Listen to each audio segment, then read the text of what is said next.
How much boat is truly enough? Find out on Random Access Memory.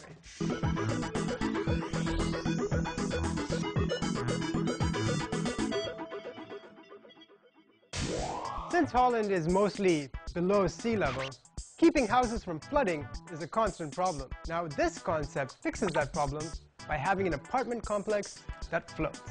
The Citadel is the residential part of the new water complex, which tries to embrace Holland's water worldness instead of fighting it. It'll have a floating road to the mainland as well as plenty of boat docks for its 60 units. Apparently, it'll also be 25% more energy efficient than an equivalent complex on land. And that's because it'll be using the surrounding water as a cooling agent. It looks kind of crazy, but it's the kind of crazy that just might work. Pool deck, helicopter pad, elevator.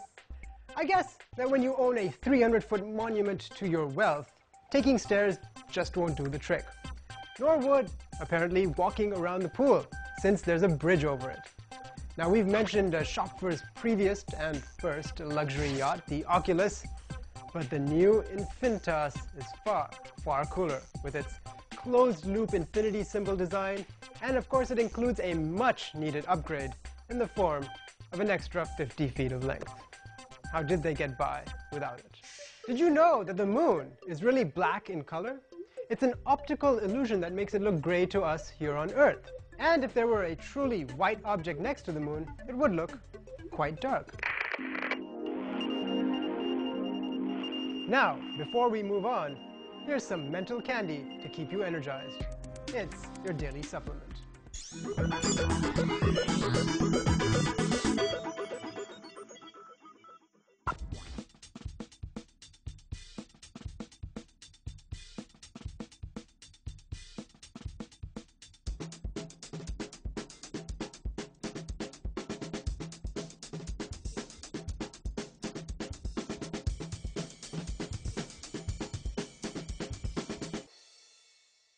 For those of you techies who follow the battle of your favorite brands across the global market, you should know that UK-based cellular company Orange has managed to secure a contract with Apple for the iPhone, just as O2's 2-year reign of this glamorous product comes to an end. Although folks at O2 claim that they were getting ready to move on from the iPhone and are in the works for securing a similar deal with Palm Pre instead, Orange says that they took the initiative, making the most of a 2-year break clause in O2's contract with Apple.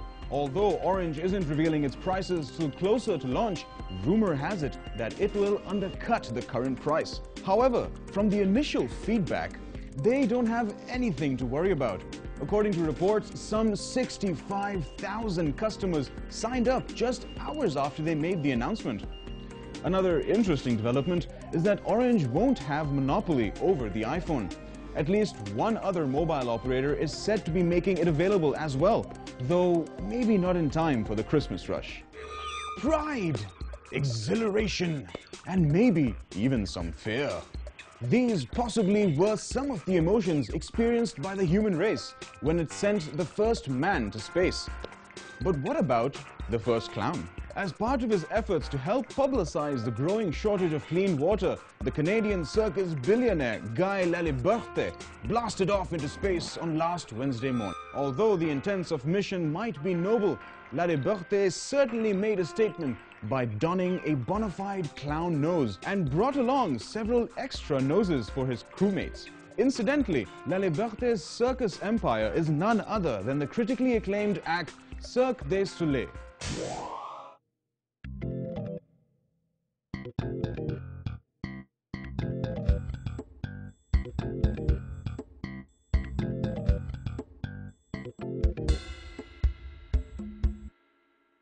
It's been an odd 18 years since the inception of the World Wide Web in little old Switzerland.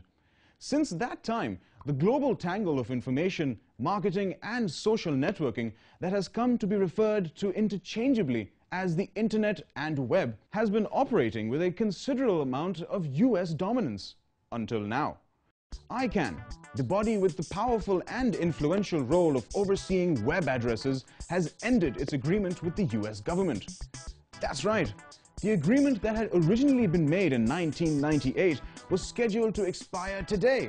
The decision to push ICANN's status as an international body rather than just as one associated with the US is also resultant from the relentlessness of other nations' concerns. In fact, it is rumored that the concept of alternative internets was being explored. The US's initial influence of the net was something that was perhaps inevitable, considering the large role the country played in developing the support technologies that built the actual framework of the internet. This change of policy is heralded to give other countries a more prominent role in what goes online, including web addresses and key internet language appearing in idioms such as Arabic, Chinese, etc. Did man come from monkeys or from Lucy?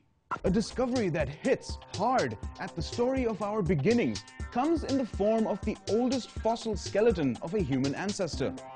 Whereas the previously known Lucy, a mere 3.2 million years old, created the hope of a famous missing link between humans and apes, dated to more than 1 million years before Lucy, points the story another way. The newly found incredibly old fossil named Ardi shows surprisingly advanced characteristics, suggesting that we have been completely wrong in looking to the chimpanzee for insight into early human ancestors. So, now you know who'd win in a fight between Microsoft, Sony, and Nintendo. Plus, how to not stab your loved one the next time you get into a fight. Hope you take away some lessons from this episode of i-Techie, but that's all we have for you this week. We'll see you same time, same place next week.